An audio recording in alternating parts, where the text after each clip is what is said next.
Welcome to Buddy Trails, a whimsical adventure of idioms and other turns of phrase. I'm Dan Pugh. And I'm Shauna Harrison. Each week, we take an idiom or other turn of phrase and try to tell the story from its entry into the English language to how it's used today. Picture the tense moment after something unsettling has happened, and you just know more is coming. You're caught in that uneasy silence, bracing yourself for the next inevitable blow. That's the feeling behind the phrase, waiting for the other shoe to drop. When you sense something bad or disruptive is looming, but you don't know exactly when it will happen. Yeah, during certain times of the year, I feel very much like that. Yeah. Where I'm like, something's just going to happen. And it's I think not seasonal in that case. Chiefs fans It's felt just that like way a couple weeks something ago. happens here and something happens here and something happens here. Yeah. And you're like, I just know something else is going to happen still. So you're just expecting it at that point. I know, waiting Yeah. for the other shoe to drop. But I genuinely do not know whether I was actually thinking about this phrase, or someone asked me about this very phrase the other day, and I hadn't looked into it yet. So I'm glad that you're doing it. I will take it off my Okay. list. So what There does go. this mean today? According to the Free Dictionary by Farlex, wait for the other shoe to drop means, quote, to wait for the next seemingly unavoidable and typically negative thing to happen, end quote. There's a theory that I ran across claiming that waiting for the other shoe to drop originated with a much older saying. There's no evidence tying the two together, but it is fascinating. The New Excelsior Dictionary, published in 1889, contains the following entry. Quote, dead men's shoes, property of the deceased. To wait for dead men's shoes is to expect to inherit their property, end quote. Oh, interesting. The phrase, waiting for a dead man's shoes. So it comes from this old tradition, likely dating back to feudal or aristocratic systems where people could only inherit titles, property, or positions after someone's death. It was often used to describe the opportunistic or even morbid act of waiting for someone to die in order to gain something they possess. In a literal way, waiting to loot the room. Right. Yes. That phrase has been around for centuries. It's more common in contexts related to inheritance or succession. So while the two phrases share thematic similarities in terms of waiting for something to happen, they don't appear to be directly connected at all. Okay. All right. So waiting for the other shoe to drop and waiting for dead men's shoes don't appear to be connected. Correct. All right. Yeah. So what about our phrase, though?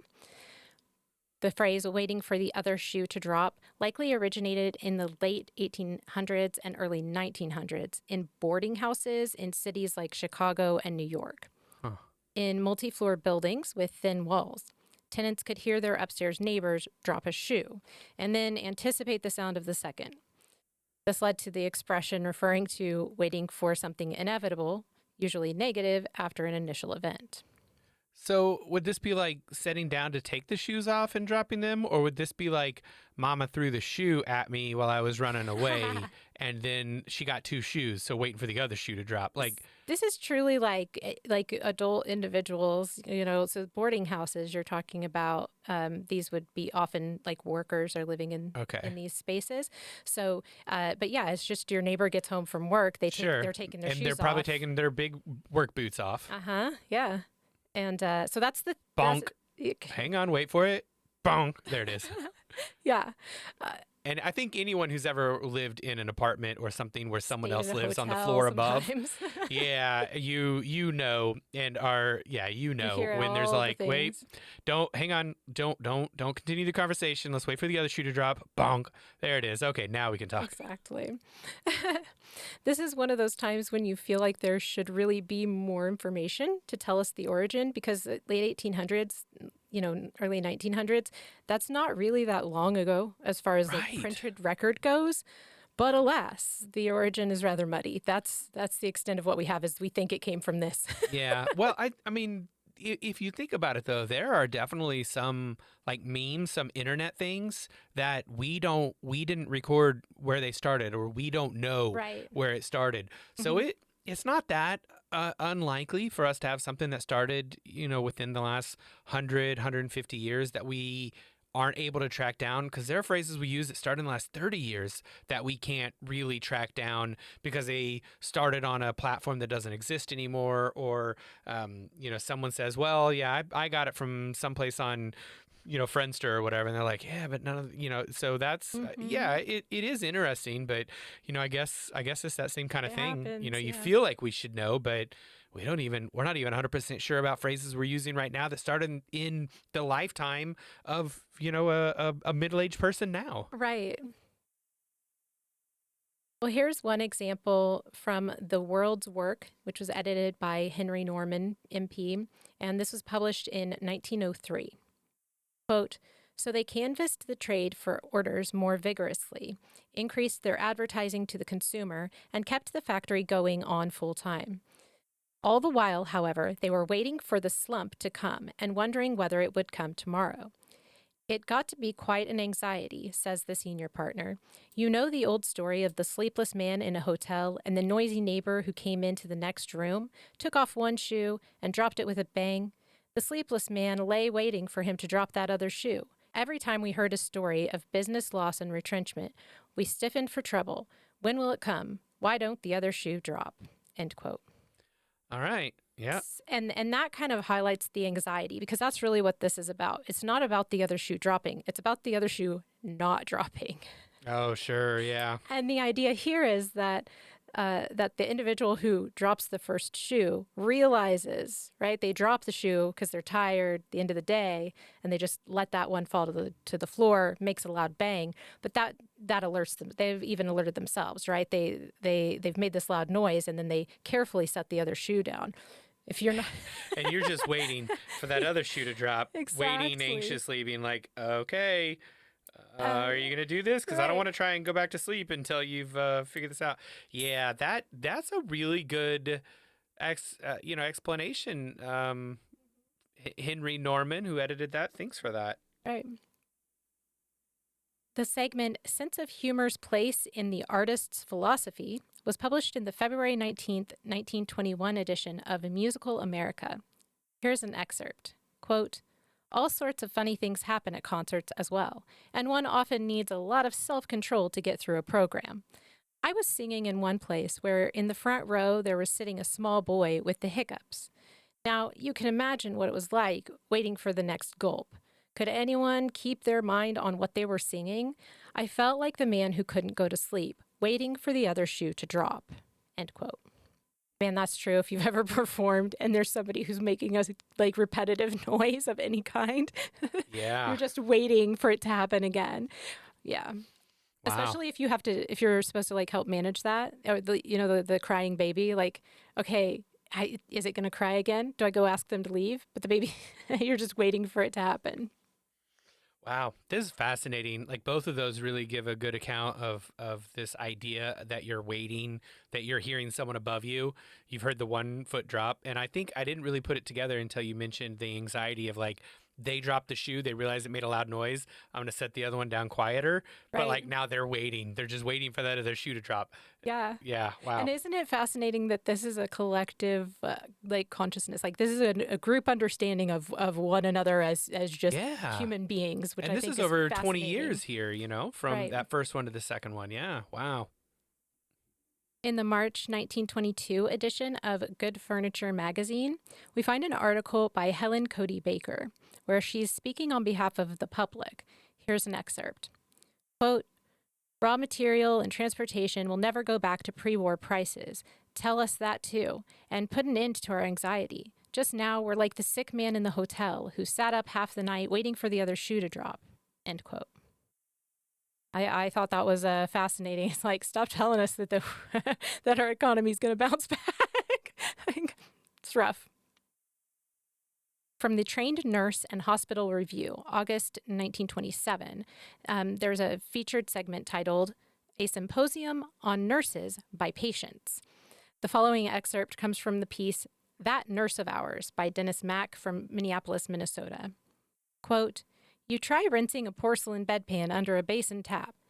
We became so accustomed to the clink and clatter of the pan against the faucet and the basin itself that after the nurse had gone and the patient was up and around, I used to give that basin a few commemorative raps with the desk shears at night before we could all get to sleep. It was like the case of the sleepless hotel lodger waiting for the other shoe to drop. End quote. I love that. And if you've ever had to stay in a hotel, man, they can't always help the noise that is being made. Right. But yeah, and yeah, I mean, I hate to say it, but the beeps are noises from other rooms too. Sometimes you're like, okay, waiting for waiting for it to happen again. This next item is from an August 1934 edition of the Saturday Evening Post. This is just a little snippet from a humorous review. Quote, "No hope for Harvard, or Princeton, or Army, or whoever the victim was. The song was reasonably irritating in itself, but it was that infernal opening that did the damage. It was as nerve-wracking as a dentist's drill, combining the worst qualities of a mosquito's hum with the dubious joys of waiting for the other shoe to drop." End quote. That was maybe my favorite. I'm like, wow, the worst qualities of a mosquito's hum. Yeah. With the dubious joys of waiting for the other shoe to drop. This is a sports announcer, if you can't, or reporter, Sure. if you can't tell. So they were talking about Yale. Apparently, the song was terrible at the time, which they had changed immediately after this time. So thought that was fun. The Chronicle, December 19th, 1963, out of Pascagoula, Mississippi, includes a little piece titled Downstairs Tenant. Quote, "Somewhat in the mood of a downstairs tenant waiting for the other shoe to drop, the securities industry has been waiting for more than 18 months for word of what the SEC had in mind by the time that the first portion of the special study was issued on April 6th. End quote. Gotcha. So this is a lot of references to people waiting for the shoe to drop because of the person above them putting their shoes down. And this makes a lot more sense now. Yeah, Yeah. I would never have got there from just imagining, but this phrase makes a lot more sense to me now. We have several modern uses to cover as well, and we're going to get to those right after we say thank you to our sponsors. This episode is sponsored by our amazing patrons on Patreon. And the cool thing about Patreon is it is 100% free to join the Bunny Trails community. We have new things every weekday on the feeds.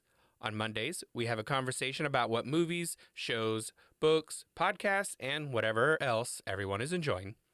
Tuesdays see early access to the week's podcast. Wednesdays have all the links, books, songs, and other content mentioned in the week's episode. Thursday has patrons-only polls, and Fridays are our lightly edited, behind-the-scenes video featuring all the cut content, goofs, and bonus facts you could imagine. We've got some other pretty cool stuff too, like original digital artwork once a month made by me, and direct access to talk with us. No algorithms getting in the way of what we see or don't see. Plus, you can get awesome name recognition like Pat Rowe does every episode. And our top spot is currently occupied by the amazing Mary Halsig Lopez. You can join the Bunny Trails community for free at Bunny Trails Pod on Patreon. That's patreon.com/bunnytrailspod. The Renaissance Artisan Project is this really cool effort by a guy named Scott, and here's how he describes the project. Quote, "I invite you to please join me as I hop in the time machine to go back to school in a possibly impossible attempt to become a real Renaissance man. Not Da Vinci or Michelangelo, but Bill, the man who fixes the roof when it rains, circa 1573. Why? Because I think we forget that the Renaissance wasn't just artists and generals and kings and popes, but a groundswell of normal, ordinary people advancing their lot generation by generation, building themselves up through the sweat of their own brows and the calluses of their own hands, and, for better or worse, creating the modern world." End quote.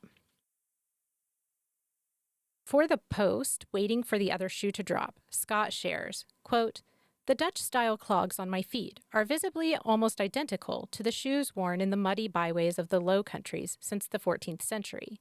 Mine, however, were carved from poplar by an ingenious combination of lathes and very clever industrial tools that have been around virtually unchanged since the 1920s." End quote. He included the link to a YouTube video so you can see the tools he described in action, which is pretty cool. He's done lot of different projects from bookmaking from scratch, like just building an entire book, and some other really fascinating things. So, we're going to talk a little bit more about the Renaissance Artisan Project. We're going to talk a little bit more about the Renaissance Artisan Project and some of the other things Scott has done during our behind the scenes, which airs every Friday on our Patreon. That's patreon.com/bunnytrailspod. So his post was titled "Waiting for the Other Shoe to Drop." Yes, That was where he correct. was using the phrase. Okay, cool. Waiting for the Other Shoe to Drop is a 2016 novel by Mel Mills. Here's the synopsis from the publisher. Quote, Elizabeth Adams is a successful college student who is used to having her busy life run her. So when her roommates go out of town for spring break, she decides to stay home to enjoy some time to herself.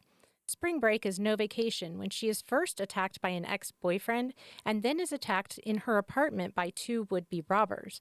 Once rescued, Elizabeth has to undergo some serious physical, mental, and emotional healing. While all around campus, her attackers continue to attack other students, and then Elizabeth finds herself being stalked. She can't get away from the fear and repercussions of her attack, and it appears her attacker is coming back for more. End quote. Sounds awful. It does sound awful, and I have no idea what kind of book this is. Like, is I think this maybe just a damsel in suspense. distress kind of book, or what? I'm getting the impression that it's more of a suspense, like thriller kind of thing, since it's Okay, waiting for the other shoe to drop. So she's like kind of, yeah. this is horrible and terrifying. I just didn't get a sense from the. Usually, the synopsis tells me what kind of book it is, right? Fair. And I don't know. Is this a mystery book? Is this like, are we trying to track down who did this? Is this just a? I mean, like, did Mel Mills write a book about someone they hate and how they just want bad things to happen to them? Oh my Like, what goodness. is this? Well, maybe it's a mystery of that kind. You have to read it to find out. No. My to be read list is so long right now. I cannot add new things to it just because they could, just out of Out of curiosity. Yeah. fair. Yeah. Well, now we're going to check out a post on the blog Light Arted Living by Susan J. Meyerott. The article, What to Do While Waiting for the Other Shoe to Drop. Stop waiting, of course, was posted April 16th, 2017. At the beginning of the post, she shares the following snippet from Deep Thoughts by Jack Handey. Quote, before you criticize someone, you should walk a mile in their shoes. That way, when you criticize them, you are a mile away from them, and you have their shoes. End quote. I've heard that before, and it's one of my favorite things. That's fantastic. Her article continues, quote, stop that, shedding light on waiting for the other shoe to drop. Yes, it's time to put a little levity in whatever moment of darkness you have been concocting in your mind as you've been waiting for the other shoe to drop in your life. For me, a week doesn't go by without something making the pit of my stomach drop as my mind anticipates the other shoe. Since I really hate that feeling, my mind naturally looks for ways to step beyond the waiting to taking action. And humor always seems to help. What about you? What bit of bad news have you been waiting for? Wouldn't you like to step beyond it too? Then come with me as I think through changing my own mindset. End quote. This is paired with some very neat drawings and watercolor paintings of different types of shoes. So it's a very Yeah. pleasant. Yeah. That's also probably pretty good advice. You know, I mean, I think that at any time we could probably find things going on in the world, gestures broadly, that, things are not going so well in certain aspects. So certainly for most of the lifespan of this show, one could make those arguments that things around the world are not going too well, whether it's war.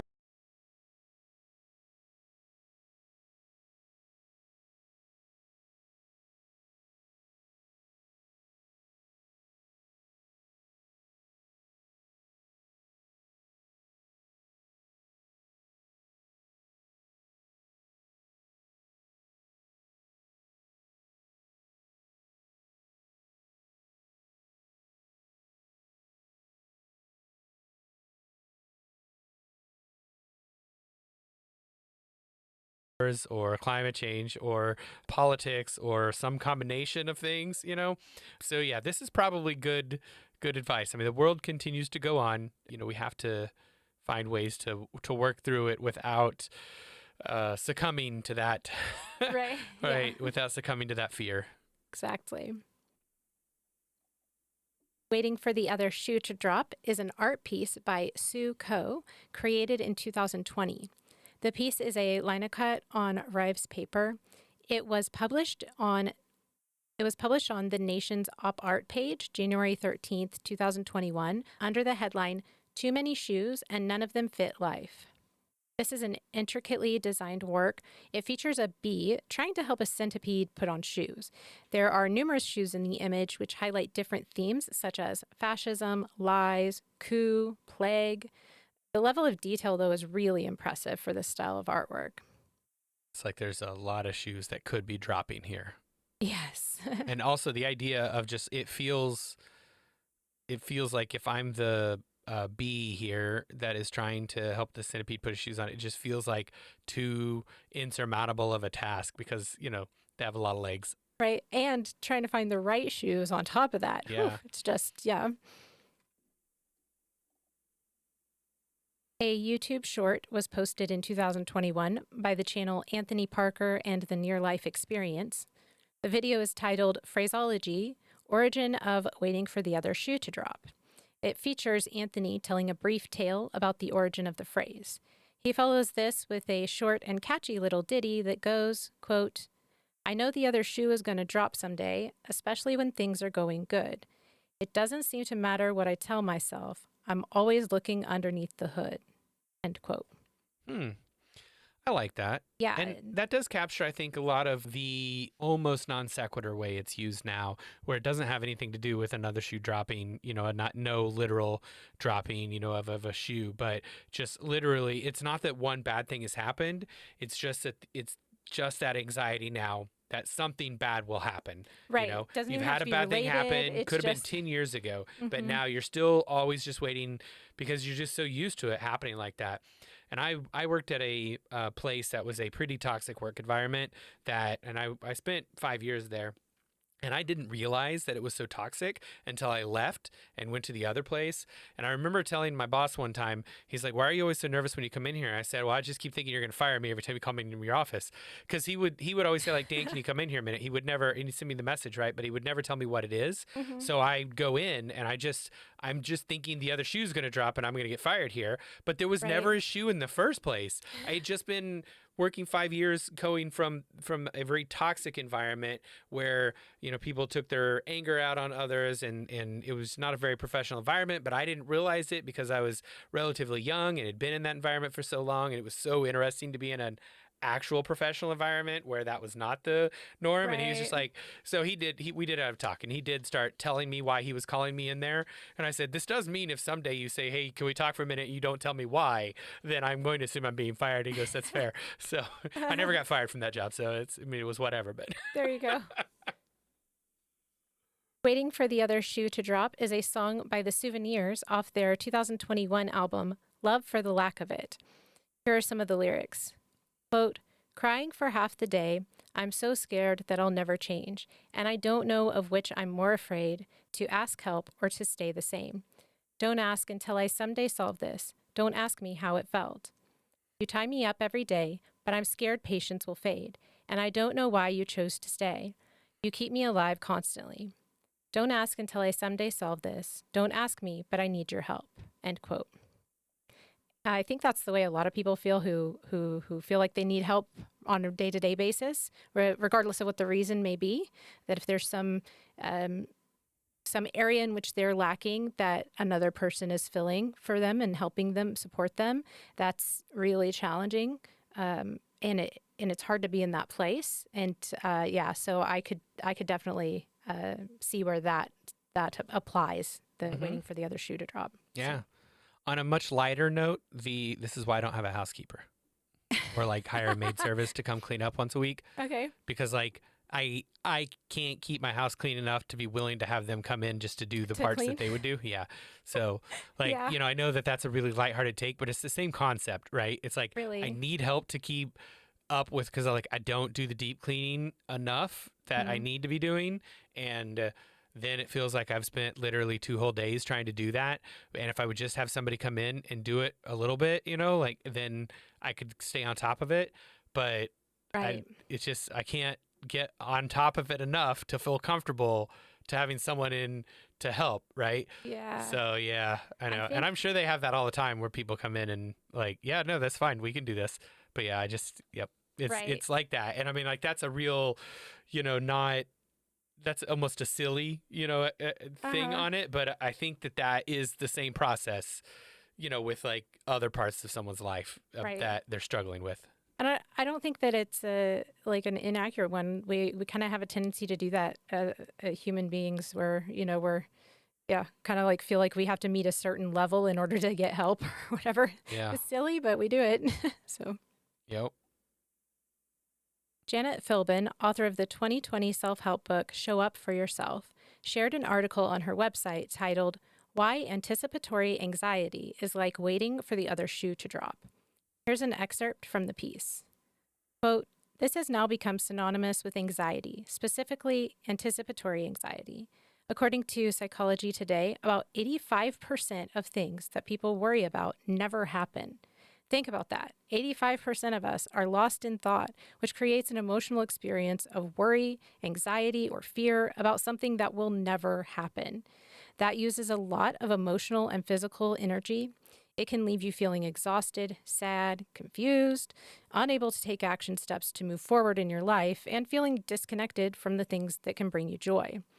It may even create the need to turn away from feelings because they are too painful, which can lead to all types of addiction and distractions." End quote.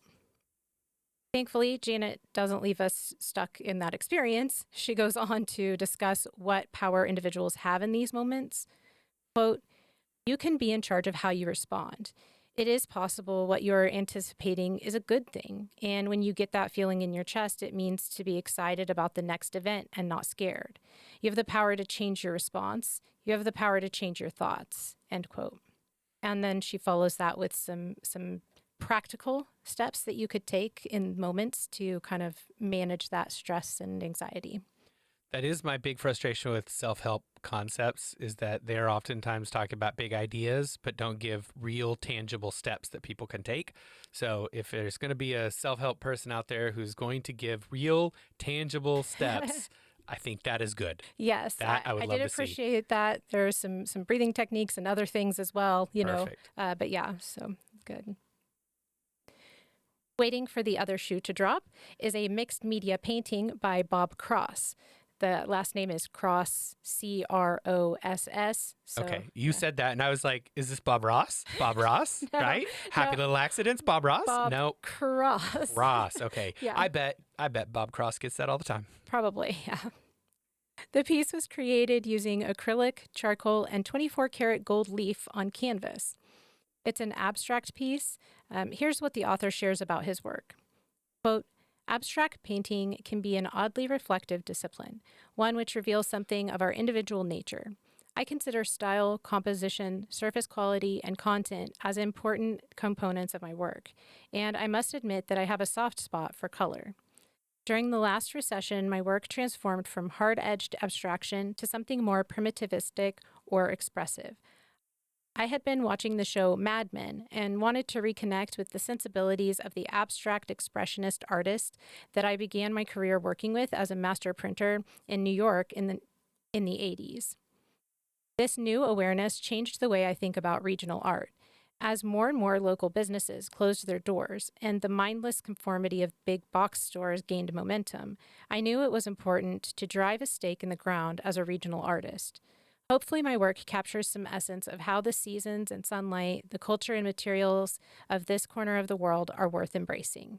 End quote.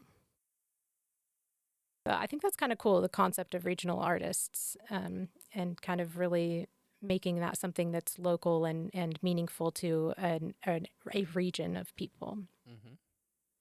Waiting for the other shoe to drop speaks to a deeper, often unspoken tension in life, the way we brace ourselves for what might go wrong, even in moments of calm. While it's easy to get caught in the habit of anticipating the worst, recognizing this pattern gives us the chance to break free. Instead of waiting for disruption, we can choose to embrace the present, appreciating what is rather than fearing what might be, and finding strength in that awareness. Well, that's about all we have time for today. If you have any thoughts on the show or pop culture references we should have included, reach out to us on Patreon, patreon.com/bunnytrailspod, or comment on our website, bunnytrailspod.com. It is poll time.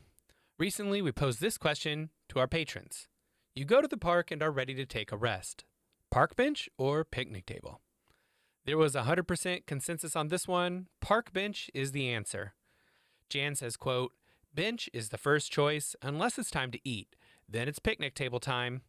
Kew Gardens is my favorite park, followed by Hyde Park. Guess I have a thing for the London area, end quote. Given these two, I lean towards the bench, but I usually trend towards non-traditional seating, like those short rock walls in the grass on playground equipment, something like that. Short rock walls. Really, really short rock walls. Hey. Or I just wander around and don't sit down at all. If there's water nearby, like a river, then I like to watch the little creatures who inhabit the area. All right, that definitely didn't answer the question, but I will answer the question since you would like to, as usual, wishy-washy around it. I said not the table, pretty much. Fair enough. All right. Bench almost every time for me. I will sit at the table if I'm eating with other people, but if I'm eating by myself, I'm probably still at a bench. I think the difference for me is in the view. Park benches are usually put somewhere for the view. Either you're looking at the playground or you're looking at a river or a lake or a pond, a green field, whatever, right? The tables are purpose driven for eating or for those who need to set out several things. The view is often not something that factors into a picnic table like it is for a park bench. So for me, park bench. Nice. As a reminder, our silly polls mean absolutely nothing and are not scientifically valid. And patrons of all levels, including our free tiers, can take part. Head over to patreon.com/bunnytrailspod to take this week's poll. Thanks for joining us. We'll talk to you again next week. Until then, remember, words belong to their users.